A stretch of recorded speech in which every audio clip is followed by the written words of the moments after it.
2021 has seen an intense churning in our politics, not so much at the center, but interestingly in the states. We've just seen the Congress change a chief minister, and the BJP over the course of this year has changed its chief ministers in at least 4 states, including in its one southern bastion of Karnataka. So you actually have a new guard now emerging in several states of the country. And one of those states is Karnataka, whose Chief Minister, Mr. Basavaraj Bommai, is here with us. Give him a big hand, ladies and gentlemen, the new Chief Minister of Karnataka. I can't call you the new Chief Minister now that you've been there in office for a couple of months, Mr. Bommai. But is that a right way of me to describe what's happening in the BJP in particular?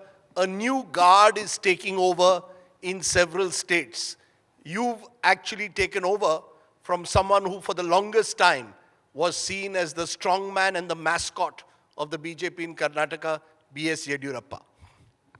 See, change is permanent.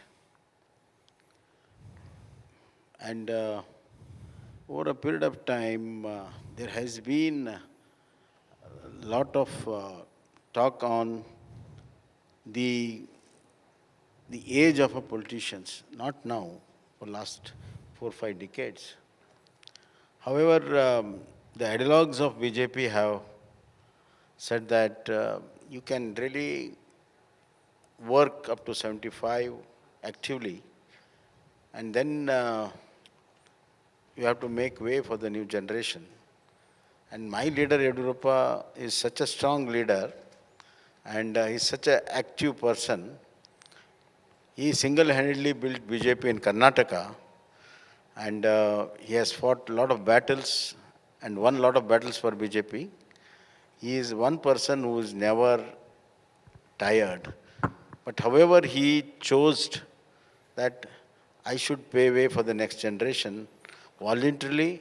When he was in helm of affairs, strongly, very well placed, he made way for the next generation.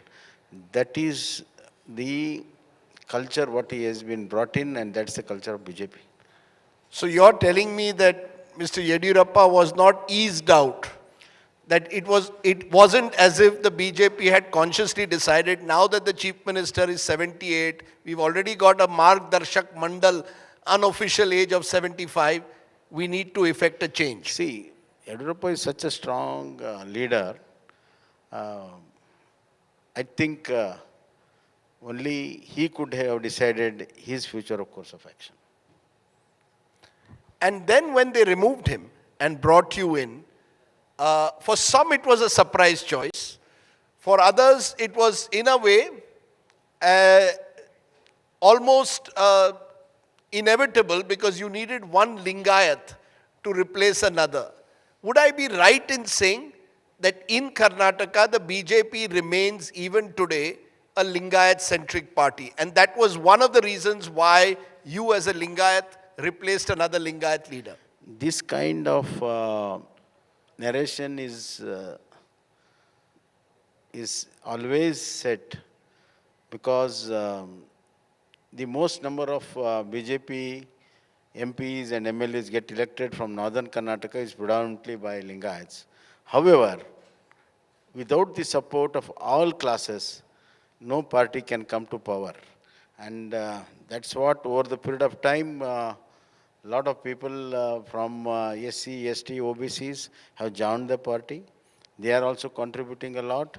And now the southern bastion, which is a Vakilga dominated, now a lot of people, a lot of youngsters, a lot of MLAs have come. So, of course, it is flagshipped by Lingayat, but however, there is no dearth of all class of people, including Vakilga, OBC and SC, ST. Now it's a party of all classes.